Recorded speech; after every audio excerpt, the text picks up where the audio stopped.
Whether you're leading for the first time, leading through change, or learning to lead all over again, this space is for you. No fluff, no gimmicks, just real talk from those who've led through challenges, adapted under pressure, and thrived in the face of change. Welcome to Command to Corporate, where leadership isn't just taught, it's lived. Let's get to work. All right, welcome back to Command to Corporate. We're your host, LPNT. As I always start off, T, how you doing? I'm all right, brother. How you doing? I'm good, man. I got my Yeah. my grandpa mobile.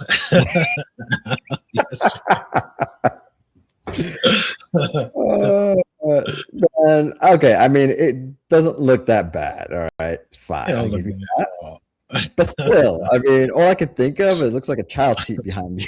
that. So for those that don't know, I bought myself a 2025 Honda Goldwing bagger, so it didn't have the trunk on it. It was just, and I ended up putting on a driver's backrest. But I wanted the trunk in matte black, so I had to get it. I put it on there myself. I should have had a picture. I'll share with the people next time. But yeah, I put it on there, got it all mounted up. I'm loving it. It's just so convenient. That's what I love about. First of all, I get two extra speakers that I upgraded, so the sound is Okay, off the chain sure. Yeah. riding. And then it's just so I don't have to like try to stuff it in the saddlebags on the side. It's just pop the trunk, put the whole helmet in, whole jacket in, plenty of space, shut it. I'm done. Walk I away. guess. Well, like I've had crotch rockets. Like, there's no. It's okay if you don't put your helmet in a box, right? It's fine. You just True. lock it, Yeah, true. but it's okay. Yeah, This doesn't look too bad. yeah. I actually ran into. I dropped my son off at work today, Uh, and it happened to as I pulled the parking lot's empty. It was early this morning, and I looked to my left, and there's a dude with a gold wing, and it looked mm, fairly new. So he was showing some other dude. So I was like, "Hey, well, what year's your gold wing?" He said 20. He said 50th anniversary. Except his was the tour model. It was the burgundy, so it had more of the okay. old man look. Um, but he got his was the manual, but it had a lot more. Just the only thing different, manual had the center stand. There's one that goes in the middle of the bike, so you just prop it up straight.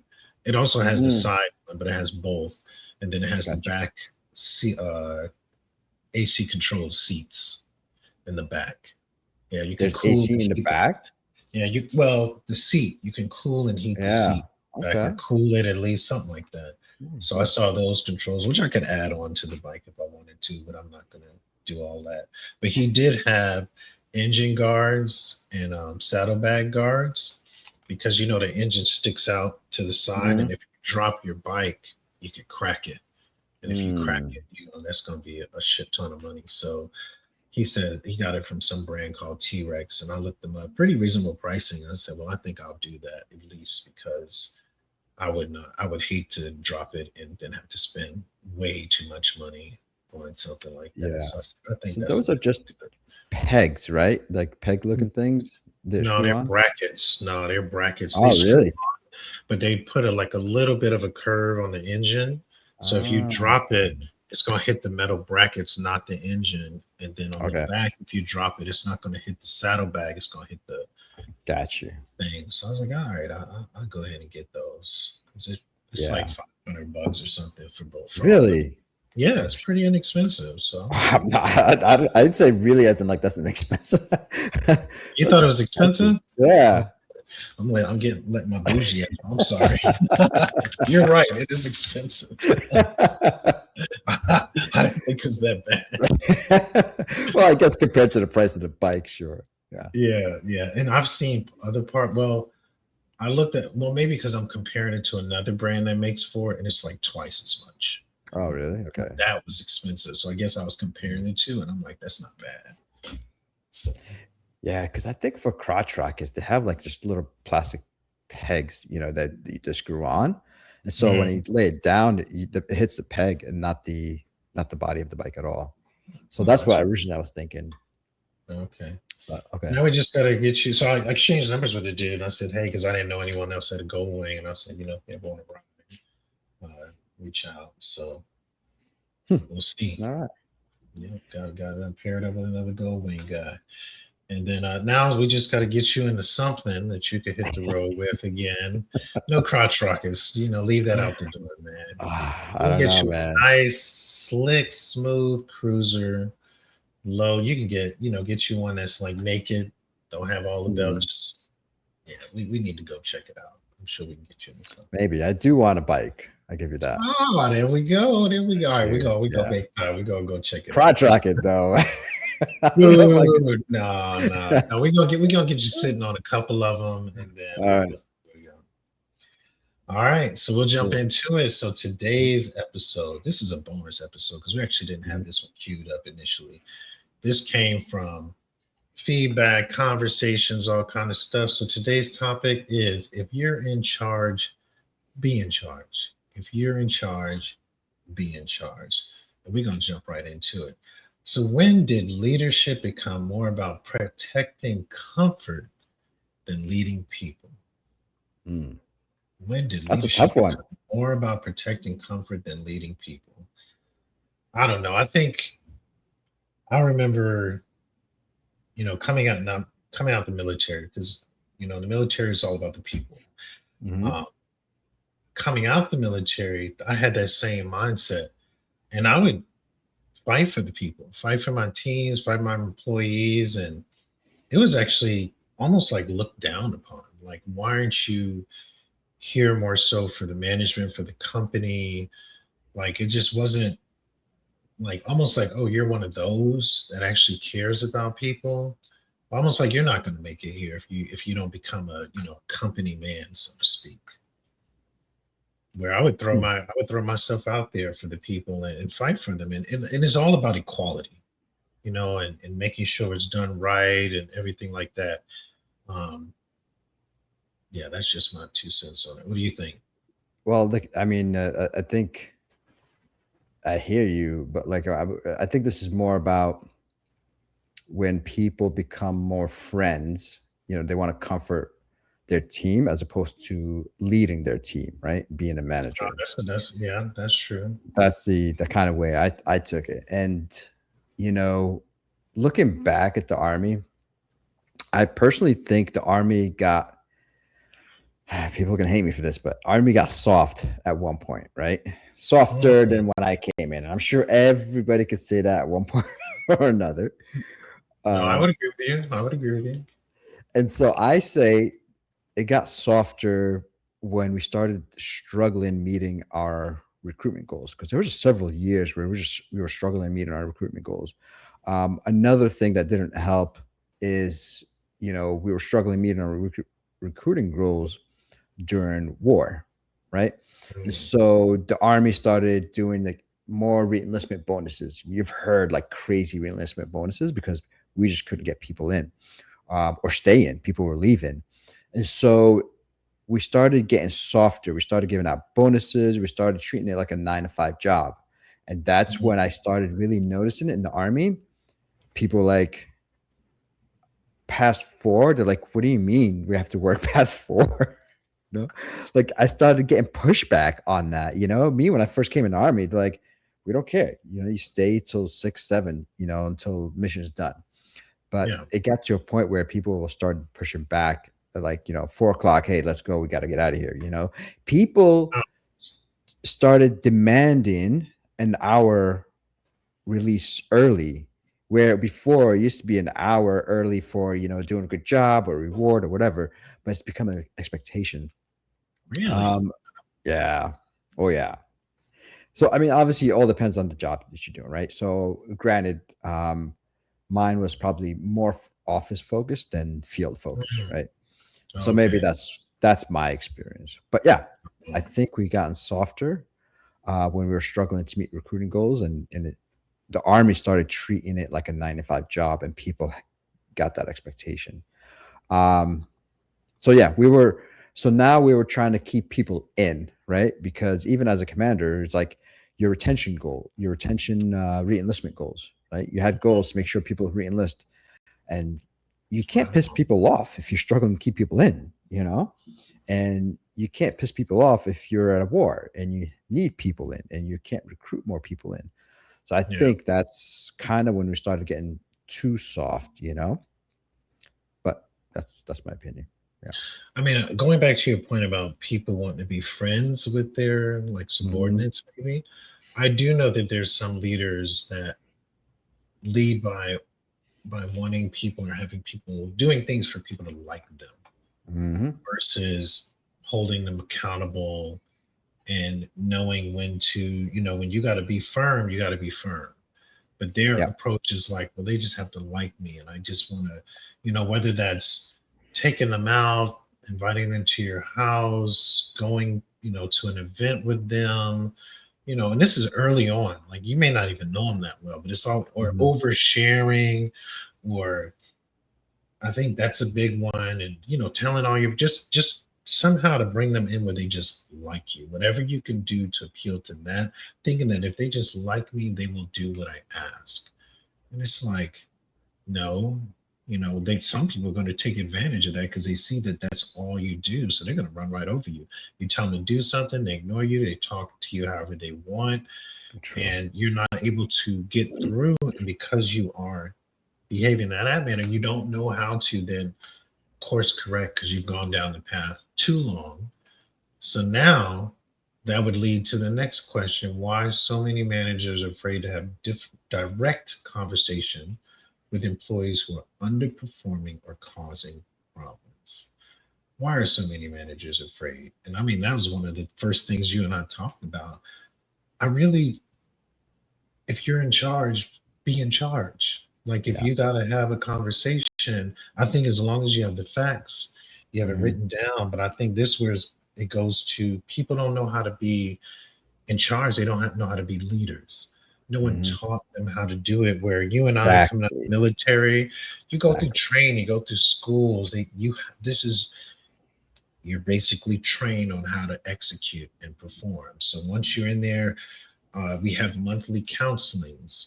Counseling is just not like performance, like you did something wrong, but just like a summary of your activities for the month, what went well, what didn't go well, what you could do to improve, that kind of thing, or like a holistic review of how the month went. In the military, we call them counselings, where that's definitely not going to be outside of maybe one-to-ones, but these are documented in the military, every Yes. month. Whereas in the civilian sector, you get maybe quarterly at best, Hmm. um, and hope that they get documented. And but in those, you could highlight things, but we do it in the military. We're going to say you're either doing well or you're not, because so many people want to get promoted. So it's very structured. Here's what you need to do. Here's why you're not going to get recommended, blah, blah, blah. But I think when you have people that were never trained and taught, and then you're like, we're going to make you a manager now. And now they got a hat, they don't know how. No. And it's just Exactly. like, how are they going to react? Are they going to, are they going to start crying? Are they going to get upset at me? Are they going to get mad at me? Are they going to swing on me? I don't know. Like, Oh, yeah. I've always had that. Trust me. Uh, no, but you're right. I think if they've never experienced it, so if they've never had a manager that really was able to have those one-on-ones and have those tough discussions with them, then they don't know. They've never seen it. They don't know what it should look like, and they think it could be like an extremely negative experience, but it doesn't have to be. You know, I think you could professionally confront somebody's underperformance without it being like such a big negative event, right? Because it's like, all right, here's where you're underperforming. Let's talk about how we're going to get better, and it's okay. Then that's fine, you know. Um, you're not going in saying you're underperforming, you're a piece of shit, right? I think that's yeah, what people yeah, think, but it's not. yeah. And I think if you have like clear goals, expectations, and you say, okay, let's say I said, T, you didn't hit some goal I gave you. And I say, T, Mhm. here's what goals. Did you meet those this month or by the deadline? I don't know. Well, no. Okay. So that was clear. You did not. And if it's like, well, this happened, then, well, did you communicate those things? Well, no, I didn't. Ah, that's Okay. true. So Yeah, now we can just talk and talk it out. So yeah. you did not meet expectations. Here's the plan going forward. And at first it's just communication. Yes, we document it, but not like a writer. We're just going to put it in something. Okay. But then the next time it's like, okay, this is becoming a pattern. I'm going to have to document. But everything is clear, and people will get, taking, getting, I guess, adverse feedback. No one likes it. It's uncomfortable. No one likes to get it. It sucks. But I think if a leader sets the stage early, which is going to lead to our next question, it just kind of level sets. This is the way it's going to be. So then there's no surprises. I can't believe you're writing me up. Look, I established that at the very beginning. And as long as you stick to it and stay consistent across the board with everyone, there's no issue. Okay, so here's what makes it difficult now that I think about it. So you ask me like, hey T, did you do this? Or you didn't do this? I'll be like, but Larry, it wasn't me. It was somebody else is supposed to do this. Or I didn't get a chance to because you had me do something else. Or so that's the difficult part about it. Which kind of really needs, as a leader, you have to be prepared for, like you have to be, I have to be at least mentally prepared for those like possibilities of pushback, and it's not easy being put on the spot when somebody pushes back on you. And so I think that's probably part of it. If somebody had a bad experience like that, where they weren't ready to answer those pushback comments, then it becomes difficult, right? Yeah. But if you never do it, you never get better at it. Yeah, and I think this is where regular check-ins would help, because before you finally got to that discussion, hopefully those things come up. Well, let me remove this roadblock from you. What can I do to support you? Oh, I got it. I got it. Did we not meet these times? Did you not tell me this? Like I asked, you didn't say anything, or maybe you did say something and I didn't listen. So that should be documented as well. I raised this. Remember, you said okay, and whatever the case may be. But how much organizational chaos is created simply because leaders refuse to communicate clearly and early? Is mass chaos an option? Like I tell you so many times, it's like the house is burning down and the leader is outside watching it and saying like, well, I'm not getting burned, so I'm good. And just let it burn. Bro, just watching it spread, and they're just like, well, I could take this fire extinguisher, but I'm not in the past. Just stand over here. It's so true, right? Oh my God, yeah, absolutely. That is 100% a real scenario where people are like, fuck it, ain't me. Yeah. Because they don't want to be direct, have the upfront conversation, nip it. Like it's gonna make, almost like it's gonna kill them to just like, I'm as a leader will be so uncomfortable to address this head on that I'm just not gonna say anything unless my job is in jeopardy and it goes to maybe my boss's bosses or something's heard. But if no one says anything and they don't make it a big deal, I'm just gonna whatever. Yeah. And then the organization or the team gets led by the loudest voice, right? Whoever wants to say something. Sometimes the loudest voice is not the best voice. So you lose control of the direction and culture of the team for sure.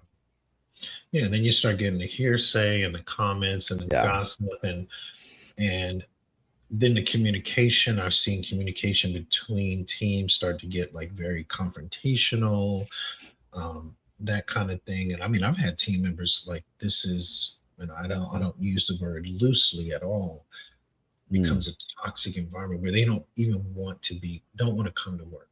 And I understand a lot of people don't want to come into work, because it's like, oh, I don't want to, I don't want to get up today, but to just like, I can't stand these people. Like it's wearing me down. I don't want to show up. And it's like taking everything out of you just to show up. That's a problem. It's one thing, it's like, oh, I'm back in there again, and you go through the motion, but when you're struggling because of the environment, that's a bad thing. And I've had team members crying, upset, the motivation is down. Even me as a leader, where I'm still showing up, still doing everything I have to do, but it's still taking a toll. So then my higher ups are like, well, where's that guy? And it's like, hey, like, why am I going to keep showing up like that? Is something getting missed? No. Is something not getting done? No. But don't think I'm going to come up in here like this when you got all these fools around me and no one is doing anything, no matter how many times things are said. It's just like, whatever. That's crazy, bro. Yeah. Yeah. Why do some executives avoid making decisions until situations become crises? Well, we just said it because they're not getting burned. They just I stand back. I think they hope that it's just going to go away or solve itself, right? I think that's what a lot of people do. I mean, sometimes, don't get me wrong, sometimes I'm guilty of that. And sometimes it works. I'm not going to lie. But a lot of times the problem is still there. You just don't hear about it. And then you think it just went away, right? Yeah. And so, but it's still there. Then just that means something's not being done or something's not being done efficiently because people are like, they're just ignoring some portion of the process or just not doing something altogether because the decision wasn't made. And I remember asking this leader, an executive, like, how would you know that like a senior leader is not performing? And they're like, well, we would look at metrics. And as one example, you said metrics or survey feedback. I said, survey feedback. I said, depending on how it's structured, that could be a good way. If it goes up to the next level up. I said, but metrics, maybe not, because people want to keep their jobs. So they're going to perform. They may not go above and beyond, but they're also not going to do anything to get fired. So if the bare minimum hits the metrics and keeps going, that's not going to be a good gauge. It would have to be some kind of feedback or survey or inquiry where you're going to ask, what's going on. Tell me how it's really going on. And then asking the right people. Because you could have maybe leaders under them like, oh, they're great, no issues. But then you ask the people, and like, this place is on fire. Yeah, it's a hot mess. So it's all dependent on who you ask. Yeah. What message does a leader send to employees when everyone sees a problem, but leadership refuses to address it? I mean, those leaders are true. For one, everyone does see it.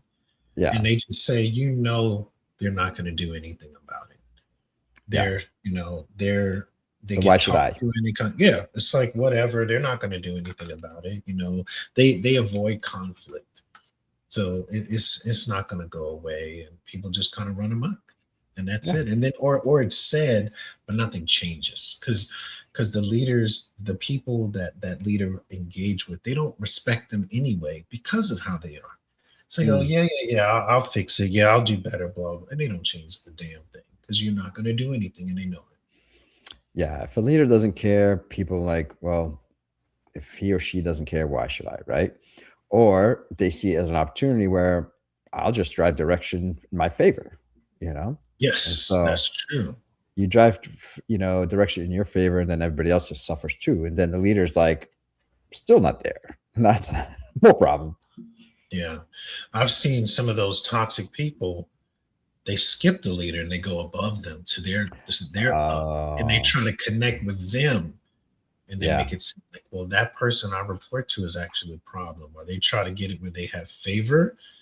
Now they don't want to get rid of them because it's like, oh, now it's going to look bad on me because you prop them up, but they're a problem. And now you can't remove them. Yeah. Oof. That's rough, bro. At what point does avoiding accountability become leadership negligence? I mean, I think from the very beginning point. I think so too. If you don't start on the right foot right off the bat, I mean, it's already negligence. I remember when I was in the military, I think one of my first, maybe my first commander, first sergeant combo at a unit. I mean, they were no nonsense, but they were fair. So, they would, greet people fine, but they would come down but it was by the book. And let's say you did something wrong. This is, people probably never heard of this before. You probably have.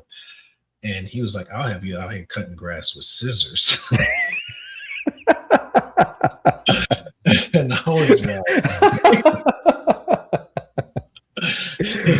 oh man. And that bro. first part was known to, and I'm like, well, I'm not going to do anything wrong. I'm not about to be out on the ground cutting grass with sit and have to get it even. Like, oh hell, no. I'm not doing Oh man, that was basic training. I've definitely heard that. it. People might think that's a joke. That's real life. Oh yes, yes, that is real life. That's the funny part. Yeah. People are like, nah, like yes, shit Hey, like this happens. yeah. But I mean, if you're not taking accountability from the beginning, and I Hmm. think so many, not I won't say so many, but there's plenty of leaders out there that let, again, going back to being my friend and being liked, and they connect with people, they bond with Hmm. people, and then they're more like they lean one way versus the other. Like they're not consistent across the board.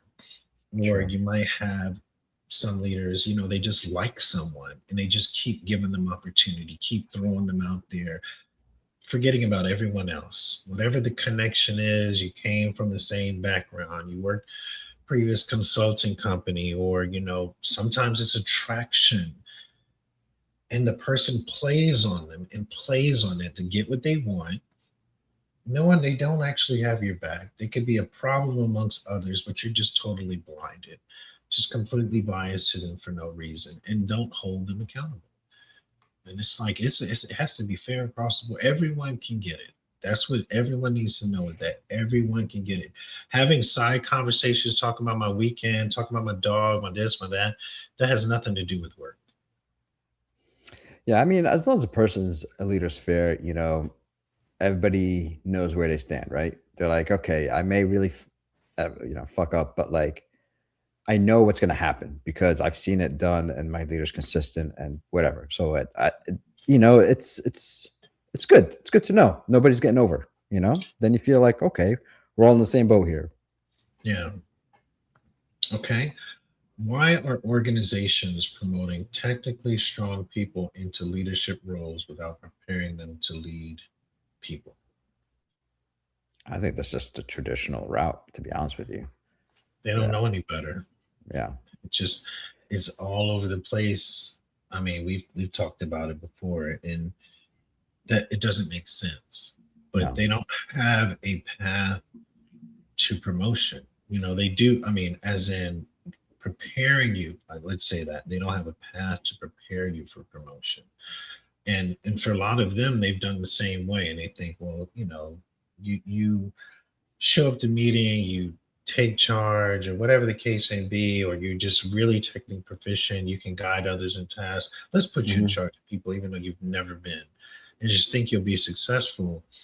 And it depends on what that person, not what, who that person has been exposed to, that'll determine if they'll be a good leader or not, or halfway decent one. Have they been around dirt bags? Because Yeah, then most likely, and if they think that was effective, well, I'm going to be a dirt bag too, because that seemed to work. that's And true. Yeah. since my leaders show me favor, and I know who my favorites are, so they're going to be Hmm. my favorites. The rest of them can kick rocks. I don't care about them. Yeah. And that's what you get. Yeah. I mean, it's uh, doing just deeper reflection. I think it's just expensive, to be honest with you. I think about it now because like army instills leadership and taking charge when in charge from like a very very early time in your career, right? Like I remember coming in basic training, and then I don't know, like maybe week 1, week 2 into basic training, I was made a squad leader. And Yep. then like that's from the start, bro. I mean, that's like 18 years old. Here I Yep. am in charge of people. Never been in charge, right? Yep. But you are given so many opportunities to practice and be in charge and take charge. And you're trained. The army invested a lot of time in showing you what's right, wrong, how to talk to people, how to manage people, how to counsel people.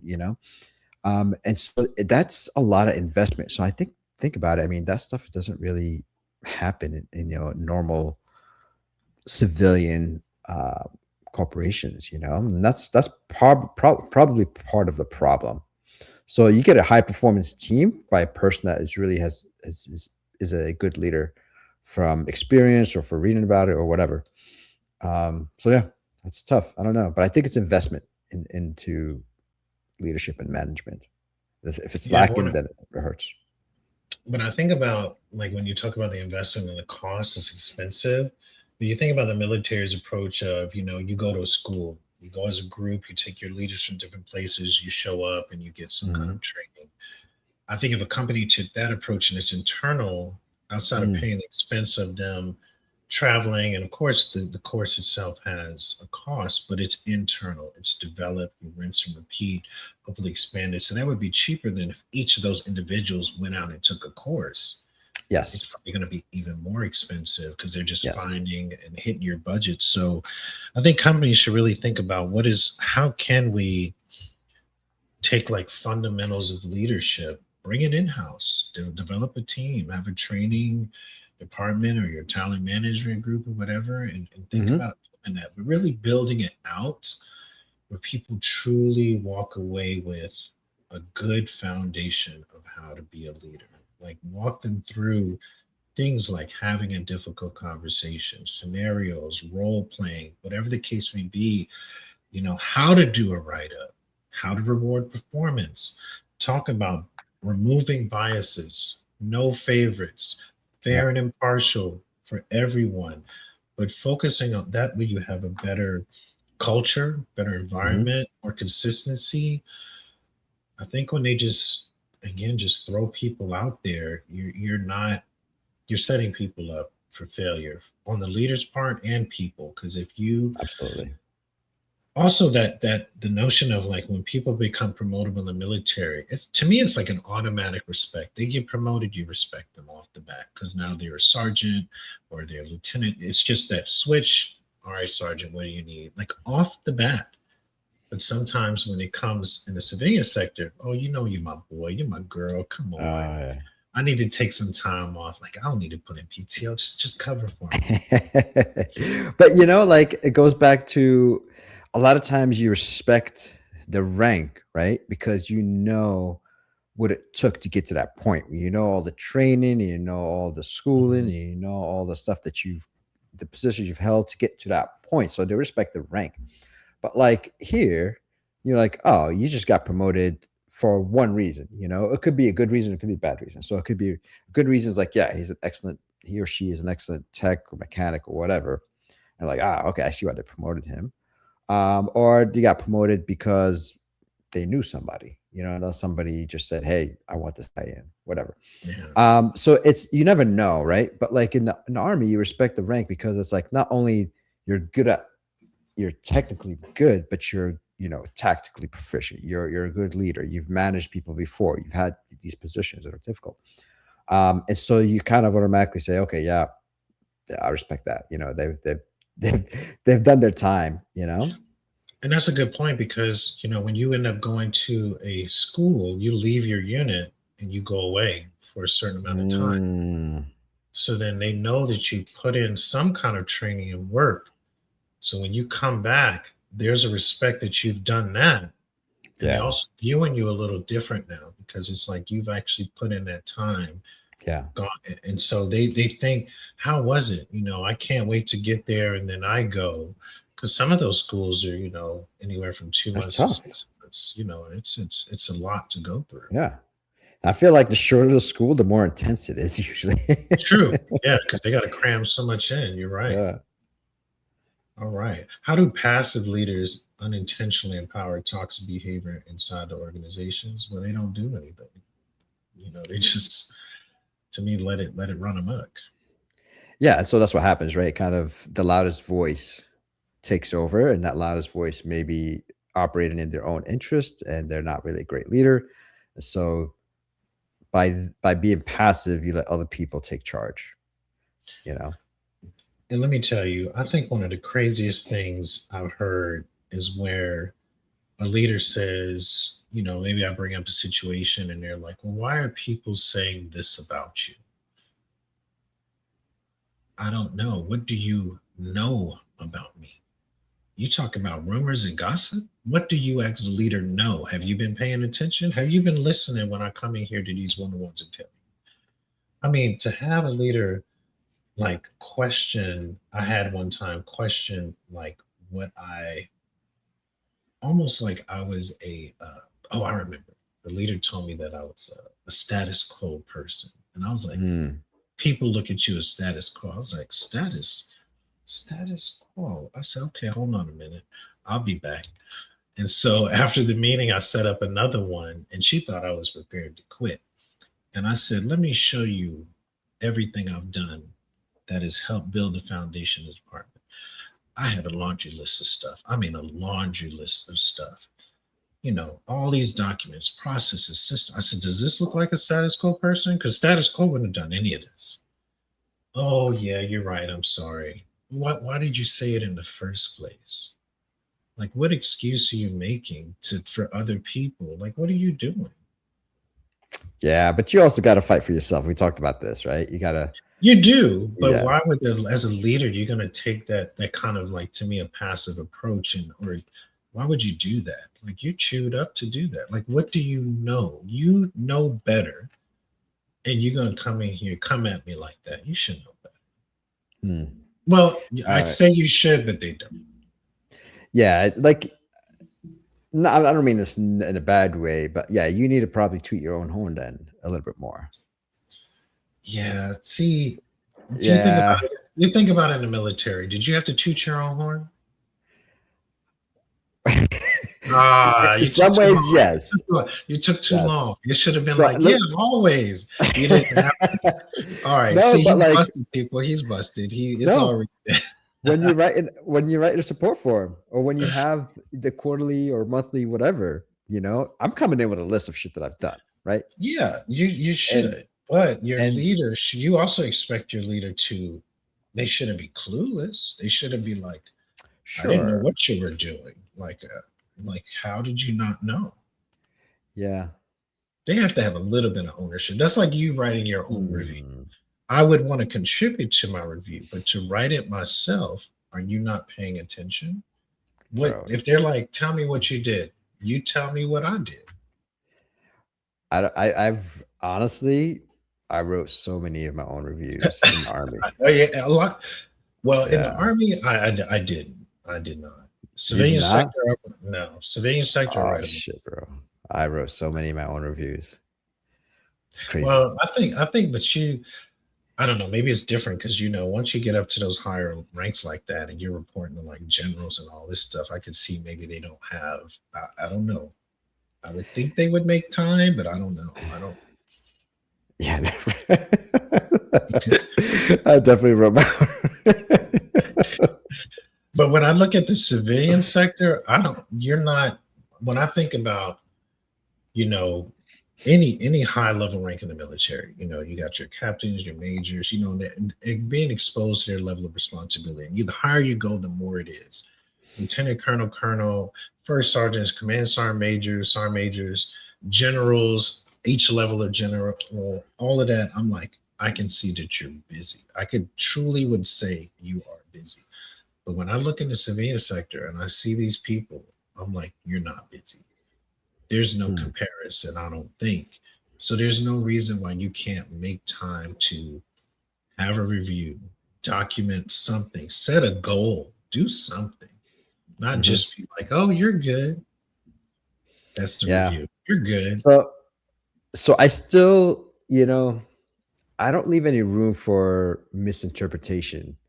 So like in my quarterly updates, man, I pack that thing. Like I stuff it full of achievements and the stuff that I've done. And I've been told before, like, hey T, you don't have to include everything, I just Oh spent no. like 10 minutes Do on it. it. Do it. Nah, bro. Everything. No, I Everything agree with goes you. in there. I Yeah. agree with you. And I think Cause people listening, you should do this. You should mhm, make when you have an achievement, write it down. Now I'm telling my current team members, if you have an achievement, put it into the review. Make mhm, a note in there. That way, when we go through a quarterly, you could say, I've done this, I've done this, I've done this. Put it in there. So when it comes absolutely. time for that rating, you could say, this is why I think I deserve a 5. Yes. Yeah, they may not remember, but I'm gonna remind you. That's fine. I'm gonna own my career, you know? Yeah. You have to. Nowadays, I mean, I think it's any time, it doesn't matter about this time. You should you should keep track of your successes, Hmm. you know, because so many times you have leaders that don't pay attention. And then when you come time for that interview review, they only remember the last 3 months. Yep. What did you It's do in very the true. first quarter is a lot, and they will not remember any. And a No. lot of times they only remember the bad thing that happened Yes. the last quarter of the year that you did That's very not do. true. Hmm. Nope. Terrible. What's worse for employees? A tough leader who communicates clearly, or a nice leader who avoids action and creates confusion? What a taste. I want that tough leader that Yeah. I mean, comes. we've kind of briefly said something about it, right? You're having that hard, tough, fair leader is good. You know, yeah, sucks sometimes, but like at the end of the day, you know where you stand. You know what if anybody does anything, they should know where you stand with the boss, right? And he or she is going to be fair. Punishment across the board, consistency, no matter who it is. Yeah, no, I think I have a lot of respect for that. I also think those teams tend to outperform others, and you'll see it, right? I personally think you see it if you compare teams, and you're like, oh, this team is definitely performing better than the other, Yeah, because they're kind of like they're rowing, and they're all rowing in the same direction, and they don't feel like they're wasting their time, or they think their effort is going unnoticed or unappreciated. yeah. And I think that even though a leader can be tough, it doesn't mean that they're not gonna like reward the team in some Sure. way, do a team building or do a Yeah. team happy hour and offsite and incorporate fun elements, whatever. That doesn't mean that won't happen, but for them to be, fair, I'm tough, but I'm fair. Like the drill sergeant Full Metal Jacket. You will not like me, but I'm tough, but I am fair. I will take it. I will take tough and Yeah. fair Yeah. any day. Because I don't think anyone listening will say, that they don't mind favoritism, especially when it's not Mm, them.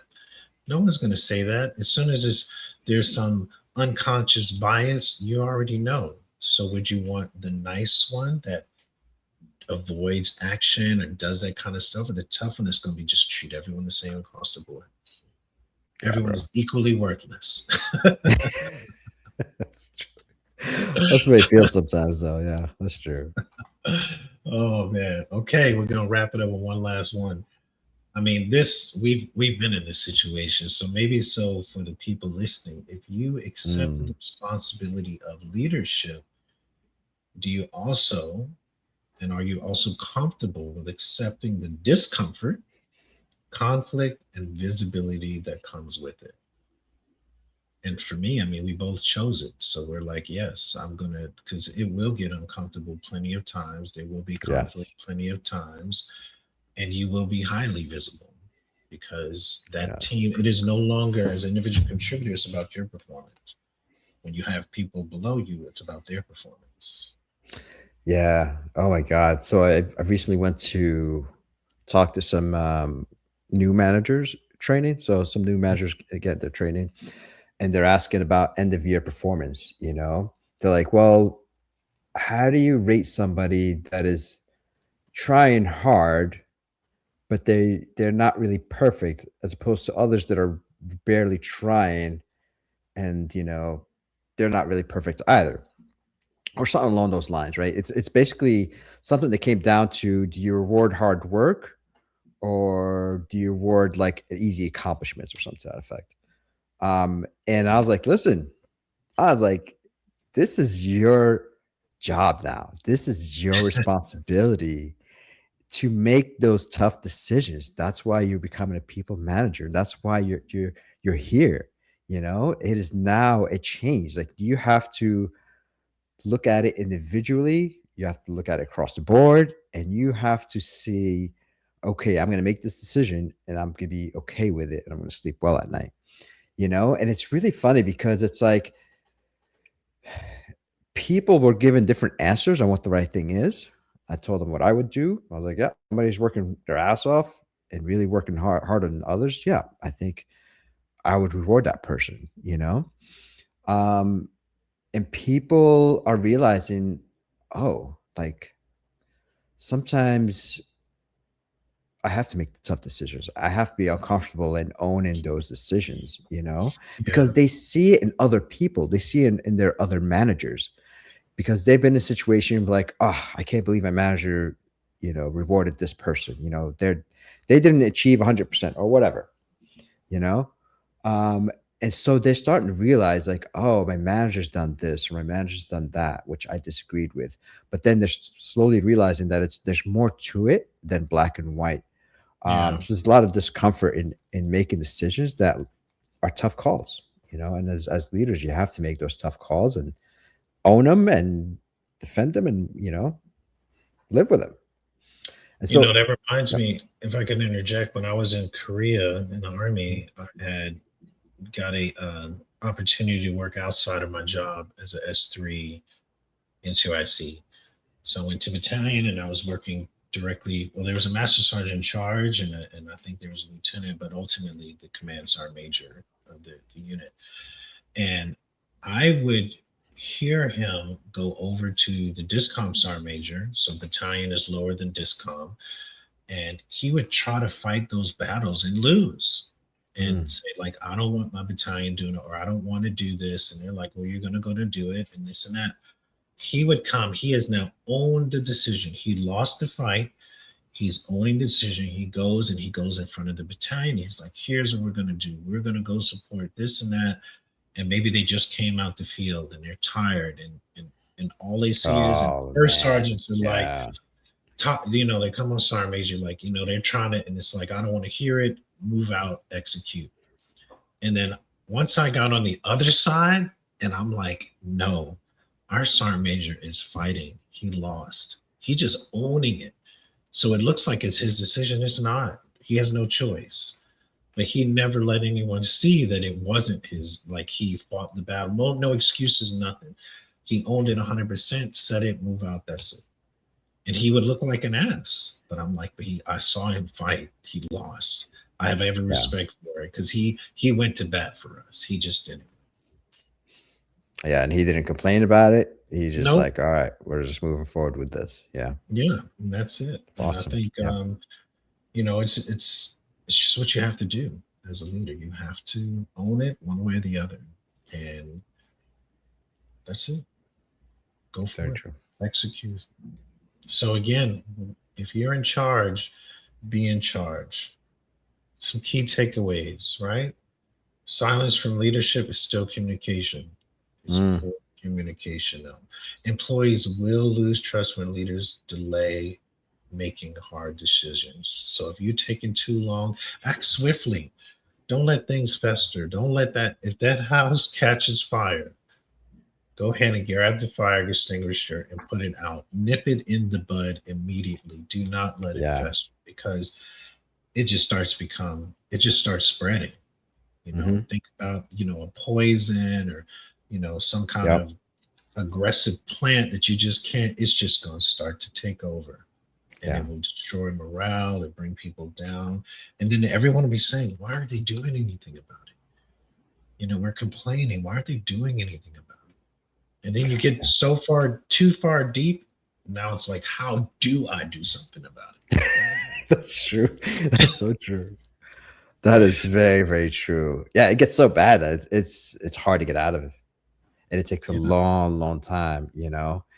It's something that would probably takes twice as long as it took to Yeah. get into that situation to get out of there. Oh, yeah, that's hard. Yeah. One key takeaway I put down: leaders cannot delegate courage. Woo. Ooh, that's You true. can't delegate courage. That's very Yeah. true. But some, but believe it or not, some will try. Some will try. They will avoid confrontation and would rather say, let me bring someone else in to do it for me.